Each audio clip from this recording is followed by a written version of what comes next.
এই সময় আবার বরের ফোনে কে ফোন করছে দেখি। হ্যালো, এই শুনুন শুনুন শুনুন শুনুন, আপনি কে ফোন করছেন, কে বলছেন, আমার অত শত জানার দরকার নেই। দেখুন দেখুন, আমার বরের টাকা আমাকে তো সেভ করতে হবে, এটা তো আর কেউ করে দেবে না। এই যে আপনি ফোন করছেন, তার জন্য কি হচ্ছে, আমার ফোনে চার্জ ফুটছে। যখন চার্জ ফুটছে তখন চার্জটা যখন লাগাতে হবে কোথায় দিতে হবে, সেই ইলেকট্রিক বোর্ডে। এবার ইলেকট্রিক বোর্ডের যখন আমি সুইচটা অন করব, তখন সেই বোর্ড থেকে চার্জারের মাধ্যমে আমার ফোনে চার্জটা হবে। সেটা কি হবে, ইলেকট্রিক পড়বে। এবার যখন ইলেকট্রিকের কারেন্টটা পড়ছে তখন কি হবে, অপচয় হচ্ছে, মাসে বিল আসবে অনেক টাকা, সেই টাকাটা তো অপচয় করা হলো না। আবার দেখুন, আপনি যেই ফোন করছেন, হ্যাঁ মানলাম আপনি ফোন করছেন, আপনার যে রিচার্জ করেছেন সেখান থেকে আপনার টাকাটা কাটছে, ব্যালেন্সটা আপনার যাচ্ছে। কিন্তু দেখুন, ৫ বারের একবার তো আমাকেও ফোন করতে হবে আপনাকে। হ্যাঁ, নতুন নতুন বিয়ে হয়েছে, আপনি যদি খোঁজ খবর নেন আমাকেও তো নিতে হবে। তাহলে কি হবে, আমার ফোনের ব্যালেন্সটা শেষ হয়ে যাবে। শেষ হলে কি হবে, আবার আমার ফোনে ব্যালেন্স, এখন দেখেছেন কত টাকা। হ্যাঁ, হ্যাঁ, কত সেরেছে, এই তো শাশুড়ি মা, এই তো এখন করবো। হ্যালো মাম্মা, হ্যাঁ বলুন।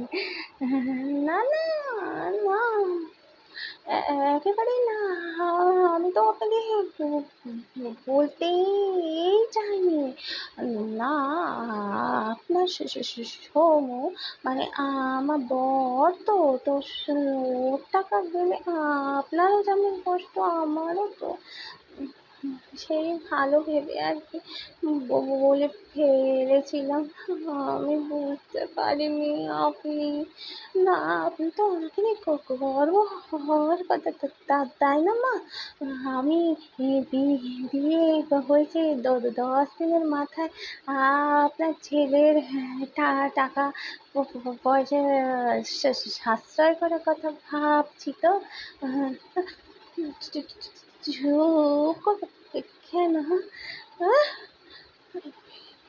বাবারে, যেখানে বাঘের ভয় সেখানে ফোন, আমার ফোনে করেছিলেন বুঝি?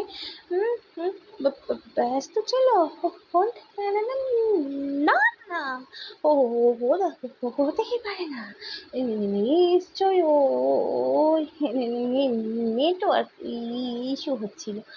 আমার তো ব্যস্ত থাকতেই পারে না। আপনি বলেছিলেন না আপনি ফোন করবেন, কখন থেকে আমি ফোনটা নিয়ে তো বসে আছি, কখন আপনার ফোন আসবে। বিশ্বাস করুন না, ঠিকই বলছি। হ্যাঁ, আজই আসবেন? ওরে বাবা, আপনাকে আজই আসতে হবে? ওরে বাবা, হ্যাঁ হ্যাঁ, আসবেন কখন? বিকেল বেলা? হ্যাঁ হ্যাঁ, আচ্ছা। হ্যাঁ, রান্না রান্না করে রাখবো? হ্যাঁ আচ্ছা আচ্ছা, করে রাখবো। হ্যাঁ হ্যাঁ হ্যাঁ, রাখি, হ্যাঁ হ্যাঁ হ্যাঁ। ওরে বাবারে, এ বুড়ি তো মেয়ের বাড়ি গিয়েও শান্তি দেয় না আমাকে একটু। হ্যাঁ, একবারে এই ফোনে ফোন, ওই ফোনে ফোন, আবার একটু হলেই কেসে যাচ্ছিলাম আমি, কোনো রকমে ম্যানেজ